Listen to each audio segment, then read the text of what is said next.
Bonjour à vous.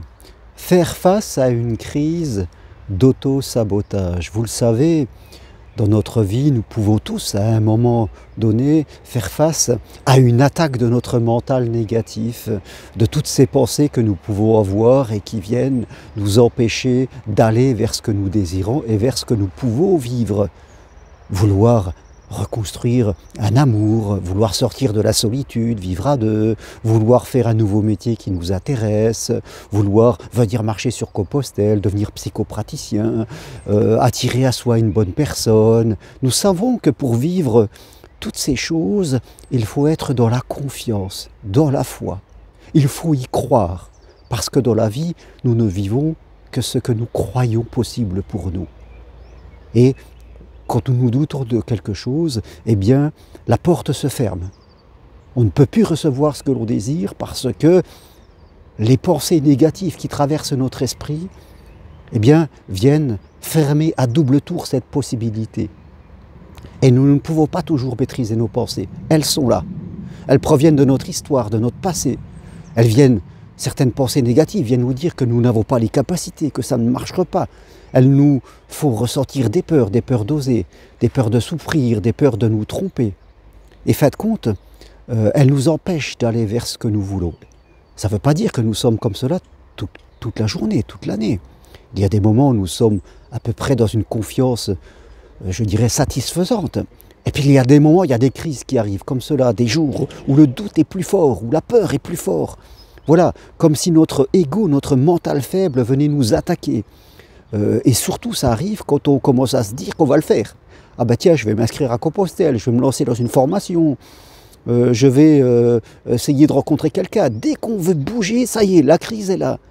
Et elle peut être forte, puissante, elle nous fait mal dans le ventre et dans les émotions. Elle nous inquiète, elle nous crée de l'angoisse du lendemain. Alors quand nous avons ces crises, ce qui est important, c'est déjà de prendre conscience que c'est une crise. Ne pas s'identifier à ces pensées qui nous traversent l'esprit. Se dire, ok, c'est une crise de mon passé, de mon ego. Et quand je suis en crise, c'est le moment de ne pas prendre de décision, de ne rien faire. La crise sera temporaire, comme un orage qui vient, et qui laissera peut-être place à un ciel gris, et peut-être au bout d'un moment à un retour d'un ciel un peu plus lumineux. Donc quand vous avez une crise, en tout cas, il ne faut rien faire, il faut l'observer. Ne pas vous identifier à elle, ça va être quelque chose d'important. Ce ne sera pas le moment de rejeter une décision, de dire non, parce que vous savez que vous n'aviez pas le recul nécessaire, que vous êtes dominé par la négativité et que vous n'êtes plus dans une interprétation juste de qui vous êtes et de votre vie.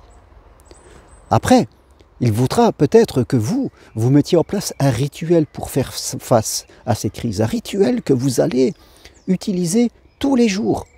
Faites compte, moi j'ai mes petites phrases que je me dis quelquefois, parce que moi aussi je peux avoir des crises, même si elles sont modérées, parce que j'ai beaucoup travaillé mon inconscience sur mon passé, et des choses que je me répète souvent, c'est que le Dieu de l'univers n'est que solution. Je n'ai rien à craindre, je n'ai pas à avoir peur. Je dois être de la confiance, de la foi, parce que l'univers n'est que solution, l'univers n'est que opportunité. Tout me sera donné quand j'en aurai besoin. J'aurai tout ce qu'il me faut. Le Dieu d'univers va satisfaire tous mes besoins. Je suis un être complet. J'ai tout ce qu'il me faut, j'ai mes capacités à moi, j'ai mes qualités humaines. Voilà ce que je me répète. Vous pouvez vous répéter ce genre de choses en fermant les yeux, en vous disant « l'univers est là pour moi, l'univers est solution, l'univers est opportunité. Je suis une personne de valeur, je suis complète, j'ai tout ce qu'il faut, j'avance dans la foi et dans la confiance au chemin. Le chemin me donnera tout ce que j'ai besoin parce que le chemin n'est que abondance. » Vous voyez, vous allez écrire ce genre de petites phrases sur une feuille et vous allez vous les répéter tous les matins, tous les soirs. Et surtout quand vous sentez qu'il y a une crise. Vous arrêtez et vous direz « Je me calme, je suis ici, je suis présent. Dieu de l'univers est avec moi. Il m'accompagne. Je suis dans la confiance. Tout va se calmer en moi. » Voilà, c'est juste une montée de mon passé, mais tout va se calmer. Vous voyez, vous devenez votre propre autothérapeute.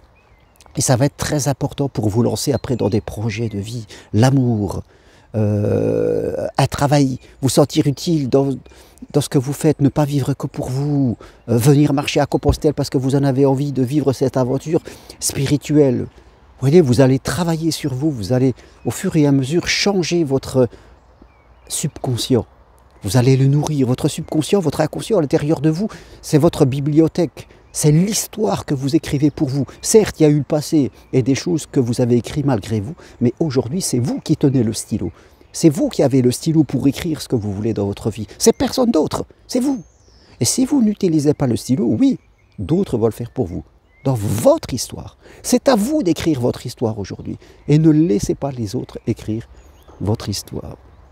Voilà ce que je voulais partager aujourd'hui, ici, de la Lorraine, où je suis venu pour venir voir ma famille, mes parents qui sont en fin de vie. Oui, c'est important. Nous sommes ici dans la vie, nous sommes au milieu de gens, de jeunes qui arrivent. Avant-hier, j'étais avec ma petite fille, 3 ans, et j'étais très heureux d'être avec elle. Aujourd'hui, elle arrive dans la vie. Aujourd'hui, je viens voir mes parents qui approchent des 90 ans, ici en Lorraine. Vous voyez le ciel de la Lorraine, il fait gris. Et moi, j'ai 62 ans bientôt, je suis quelque part sur ma ligne de vie, dans ce train, avec des jeunes qui arrivent, des anciens qui partent, et moi je partirai un jour aussi. Et c'est ça la vie, on est comme cela, et on avance en se tenant tous la main parce que